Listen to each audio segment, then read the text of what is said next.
Hi friends, வணக்கம். Welcome back to Tamil Mithran.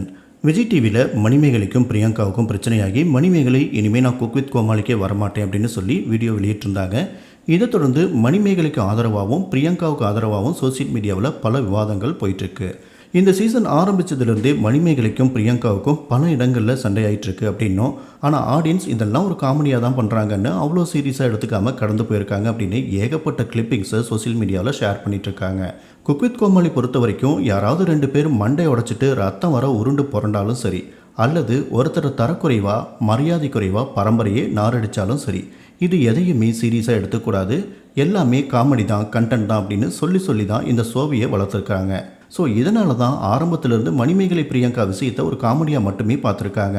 ஆனால் திடீர்னு ஒரு நாள் மணிமேகலை எல்லாமே காமெடி கிடையாது, குக் வித் கோமாளிக்குள்ளே இவ்வளோ அட்டூழியம் நடக்குது, பிரியங்கா ரொம்ப டாமினேட் பண்ணுறாங்க அப்படின்னு போர்க்கொடியை தூக்கி பிடிக்க, இது நாள் வரைக்கும் குக் வித் கோமாளியில் காமெடியாக பார்த்த அத்தனை விஷயங்களும் தற்போது வேற கண்ணோட்டத்தில் பார்க்குற மாதிரி ஆயிருக்கு. இந்த நிலையில் மணிமேகலைக்கும் பிரியங்காவுக்கும் எந்த இடத்துல எதனால் சண்டை பெருசாச்சு, என்ன நடந்துச்சு அப்படின்னு சில தகவல்களை செட்டில் ஒர்க் பண்ண ஒருத்தர் ஷேர் பண்ணியிருக்காரு.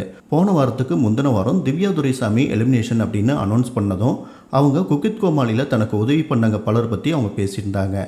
குறிப்பாக பிரியங்கா பற்றி அதிகமாக பேசியிருக்காங்க. திவ்யா துரைசாமி பேசி முடித்ததும் அதுக்கு நன்றி சொல்கிறதுக்காக பிரியங்கா பேச ஆரம்பிச்சிருக்காங்க. ஆனால் மணிமேகலை பேச வச்சுருந்த கண்டென்ட்டையும் அவங்க சேர்த்து பேசியிருக்காங்க. இதனால் மணிமேகலை செம்ம கடுப்பாயிருக்காங்க. நான் பேச வேண்டிய விஷயத்தையும் நீங்களே பேசிட்டா நான் என்னத்தை பேசுகிறது, இந்த ஆங்கரிங் வேலையை நான் எதுக்கு செய்யணும், நீங்கள் மட்டும்தான் இங்கே பேச வந்திருக்கீங்களா அப்படின்னு ரொம்ப கோபமாக பிரியங்காவை திட்டியிருக்காங்க.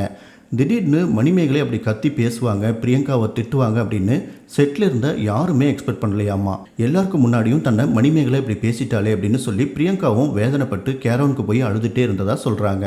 அப்போது cook with Comali production team எல்லாரும் மணிமேகலை மற்றும் பிரியங்காவை சமாதானம் பண்ண முயற்சி பண்ணியிருக்காங்க. அன்னைக்கு எபிசோடு ஒரு வழியாக முடிவடைஞ்சதும் அடுத்த எபிசோடில் எந்த பிரச்சனையும் இருக்காது அப்படின்லாம் நினச்சிருக்காங்க.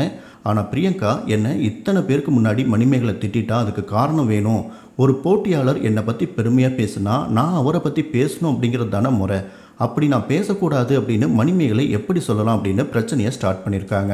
அதனால் சேனல் தரப்பும் குக் வித் கோமாளி டீமும் மணிமேகலை கிட்ட போயிட்டு நீங்கள் இந்த மாதிரி கோவப்பட்டு கத்தி பேசியிருக்கக்கூடாது, பிரியங்கா கிட்ட சாரின்னு ஒரு வார்த்தை சொல்லிடுங்க போதும் அப்படின்னு சொல்லியிருக்காங்க. நான் எதுக்கு சாரி சொல்லணும், எனக்கு சுயமரியாதை தான் முக்கியம், தன்மானம் தான் முக்கியம், நான் எந்த தப்பும் பண்ணலை, எனக்கு இந்த வேலையே தேவையில்லை அப்படின்னு சொல்லி அப்பயே மைக்கை கழட்டி கொடுத்துட்டு கிளம்பியிருக்காங்க.